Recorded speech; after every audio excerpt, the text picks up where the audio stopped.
Muhammadiyah adalah organisasi Islam yang mempunyai semboyan berkemajuan. Apabila ada seseorang yang mengucapkan salam, jawablah dengan semangat perubahan. Assalamualaikum warahmatullahi wabarakatuh.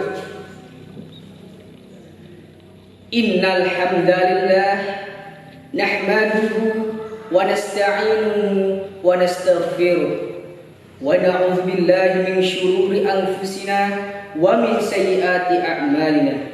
May yahdihillahu fala mudilla lahu wa may yudlilhu fala hadiya lahu. Asyhadu an la ilaha illallah wa asyhadu anna Muhammadan abduhu wa rasuluh. Amma ba'du. Ayyuhal hadirin rahimakumullah. Tak ada kata yang patut kita ucapkan selain kata alhamdulillahirabbil alamin, yang karena Allah Subhanahu wa taala telah memberikan nikmat kepada kita sehingga kita mampu untuk melaksanakan apa yang diperintahkan dan menjauhi apa yang dilarang olehnya. Selanjutnya, sholawat bertangkaikan salam selalu kita sanjung agungkan kepada seorang nabi yang beliau adalah seorang guru yang tak bergaji, bahkan seorang pemimpin tanpa sertifikasi, dan seorang direktur yang tak bergaji. Beliau adalah Nabiullah, berpangkat Rasulullah, bertitel Habibullah, putra Abdullah dan Aminah. Beliau tak lain dan tak bukan adalah baginda Nabiullah Muhammad sallallahu alaihi wasallam yang telah mempertahankan, yang telah membawa dan mengajarkan Islam. Dari beliau diutus menjadi seorang rasul hingga wafatnya beliau. Ayyuhal hadirin rahimakumullah. Islam diturunkan oleh Allah Subhanahu wa taala kepada Nabi Muhammad sallallahu alaihi wasallam, lalu disebarkan dengan jalan damai. Nabi Muhammad sallallahu alaihi wasallam berdakwah dengan cara yang sir dan jahat. Didatangi satu rumah ke rumah yang lain. Apabila orang itu mau masuk Islam, dirangkullah orang itu oleh Nabi Muhammad. Tetapi apabila orang itu tidak mau untuk masuk Islam, tidak ada perselisihan antara beliau dan orang yang diajak masuk Islam. Karena apa? Allah Subhanahu wa taala berfirman, la ikraha fid-din, tidak ada paksaan untuk masuk ke dalam agama Islam. Ayyuhal hadirin rahimakumullah. Setelah pemerintahan beliau dalam menguasai Islam, lalu digantikan dengan Khulafaur Rasyidin, lalu berganti dengan daulah-daulah, yakni daulah Umayyah dan daulah Abbasiyah, hingga Islam berhasil menguasai dunia selama 500 tahun. Bayangkan, Islam menguasai dunia tidak hanya 1 abad, akan tetapi 5 abad lamanya.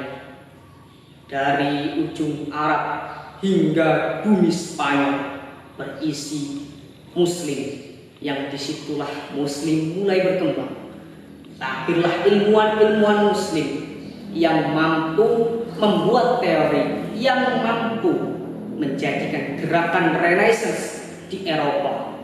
Ayyuhal hadirin rahimakumullah. Akan tetapi pada saat sekarang ini, tidak hanya orang-orang yang sekarang, akan tetapi ketika bumi Palestina dibom oleh pasukan Israel, apa yang bisa kita lakukan? Padahal Allah selalu memerintahkan hambanya untuk saling tolong-menolong, apalagi terhadap sesama muslim. Allah Subhanahu wa taala berfirman di dalam Al-Quran surat Al-Ma'un ayat 1 sampai dengan 7 yang berbunyi, A'udzu billahi minasy syaithanir rajim. Bismillahirrahmanirrahim. Ara'aital ladzi yukadzib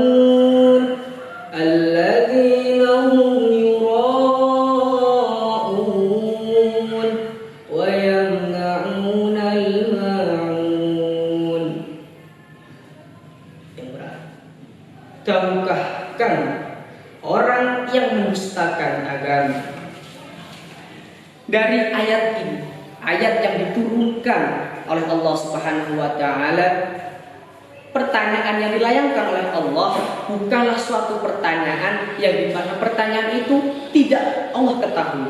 Karena apa? Allah adalah Maha mengetahui segala. Akan tetapi maksud dari ayat pertama Quran surat Al-Ma'un ini adalah supaya manusia yang membaca pedoman hidup yakni Al-Quran supaya memperhatikan makna lebih jauh lagi. Karena ketika kita tidak mengetahui makna yang sesungguhnya dari dalam Al-Quran, dari perkataan Allah Subhanahu wa taala, maka kita akan terjerumus ke dalam kemaksiatan yang sungguh luar biasa azabnya. Lalu dilanjutkan oleh Allah Subhanahu wa taala di dalam ayat selanjutnya. Fadzalikal ladzi yad'ul yatim, maka mereka itulah orang-orang yang menghardik anak yatim. Fadzalika dalam tafsir Al-Misbah dikatakan, dzalika itu menunjuk sesuatu yang jauh dari Allah. Alangkah jauhnya orang itu dari agama Islam apabila mereka menghardik anak yatim. Lalu yad'u dalam tafsir Al-Misbah pula itu bisa dikatakan sebagai menolak dengan keras. Asal kata dari yad'u yang bertasdid adalah menolak.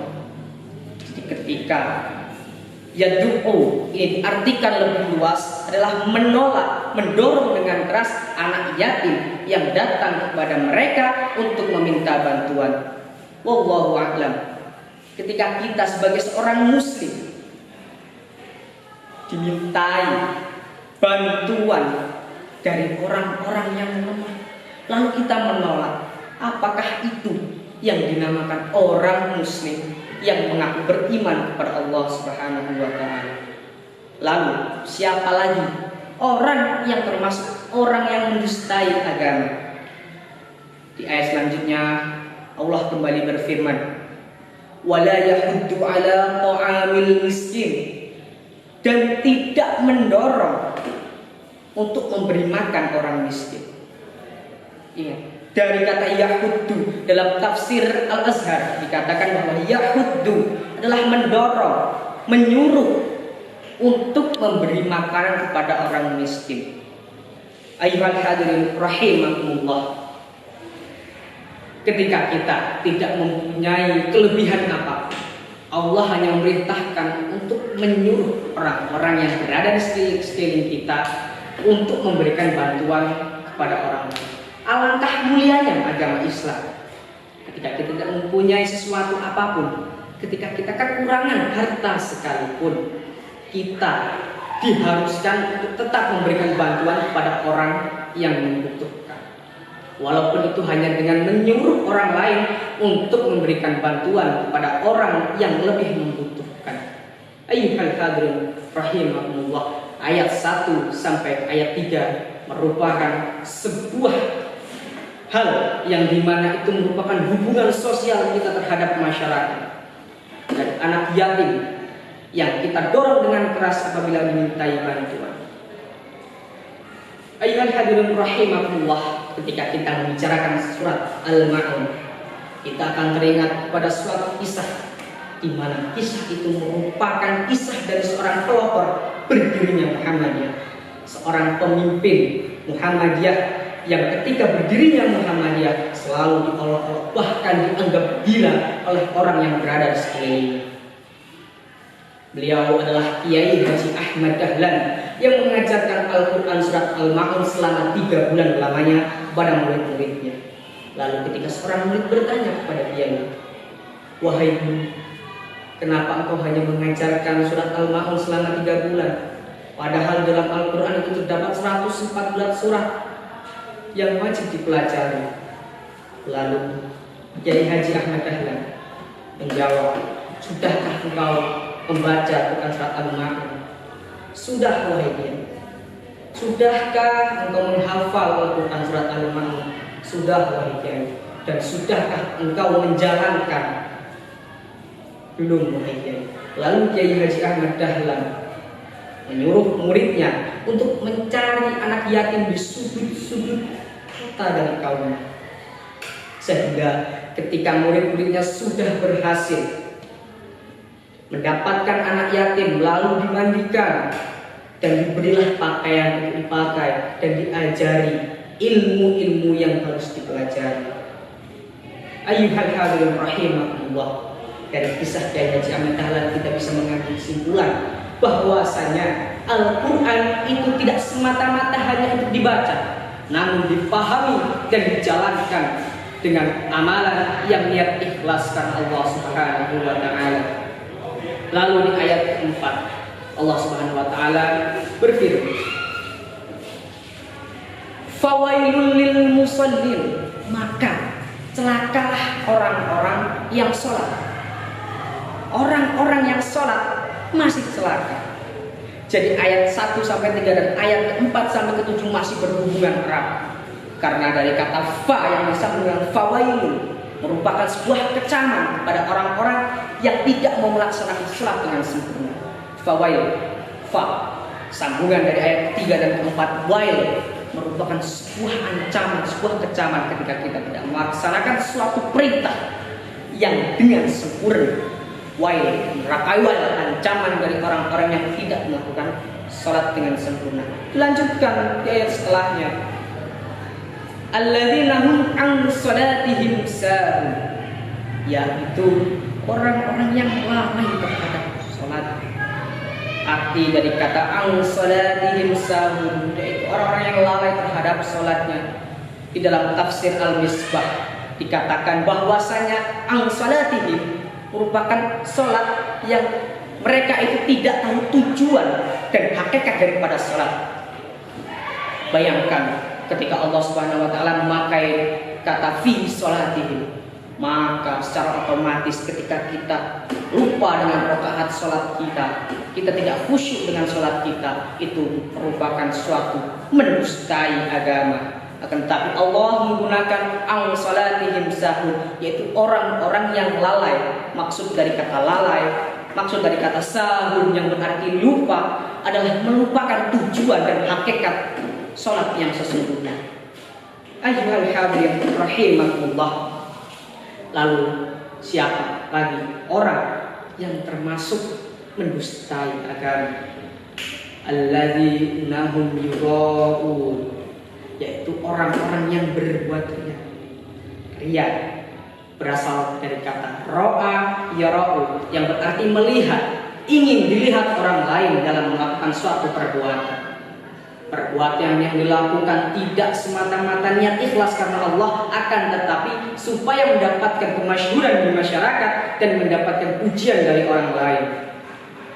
Ketika mereka berada di banyak tempat, mereka berada di banyak masyarakat, mereka melaksanakan perintah-perintah Allah, akan tetapi ketika dia berada dalam kesendirian, mereka enggan untuk melaksanakan sholat.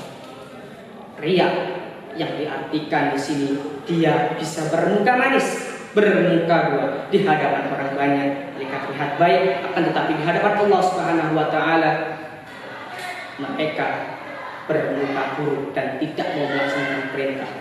Wallahu a'lam. Contoh daripada riya adalah ketika kita melaksanakan salat itu hanya untuk dipuji orang, supaya mendapatkan kemasyhuran. Ketika kita masuk ke dalam masjid, kita melihat ada banyak orang di situ, lalu kita melaksanakan salat sunnah supaya dianggap, wah, orang itu ternyata termasuk orang-orang yang taat berat. Padahal sebenarnya dia melaksanakan sholat tidak karena Allah Subhanahu wa taala, bahkan ia jauh dari tujuan yang hakikat sholat.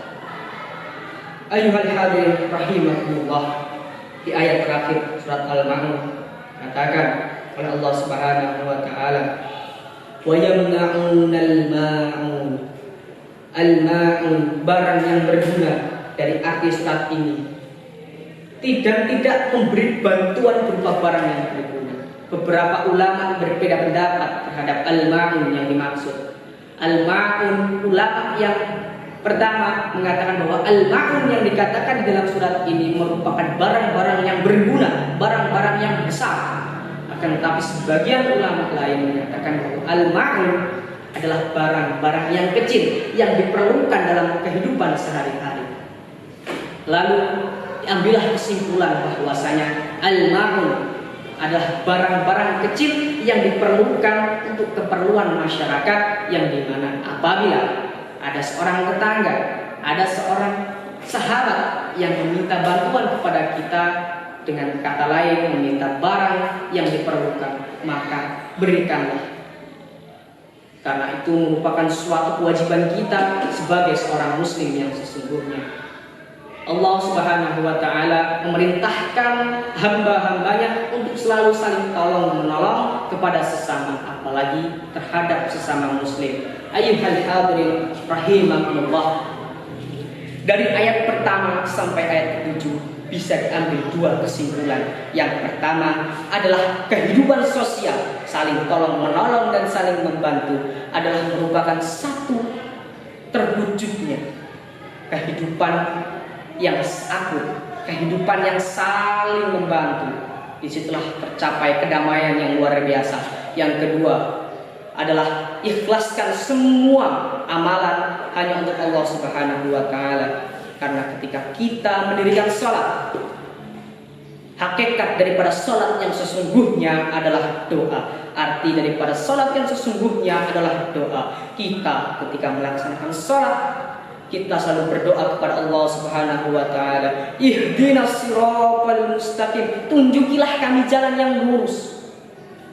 Bayangkan ayyuhal hadirin rahimahullah, bayangkan kita sebagai seorang muslim, kita sebagai seorang yang beriman, yang mengaku beriman kepada Allah, kita meminta kepada Allah, kita mengharap kepada yang lebih mampu untuk memberi. Dan pantas Allah memberi kepada kita, padahal kita saja ketika dimintai bantuan oleh orang lain tidak memberikan bantuan itu. Wallahu a'lam bishawab. Burung irian, burung cendrawasih. Cukup sekian dan terima kasih. Apabila ada kesalahan dalam ucapan, saya mohon maaf, dan kepada Allah saya mohon ampun. Nun wal qalami wa ma yasturun fastabiqul khairat. Wassalamualaikum warahmatullahi wabarakatuh.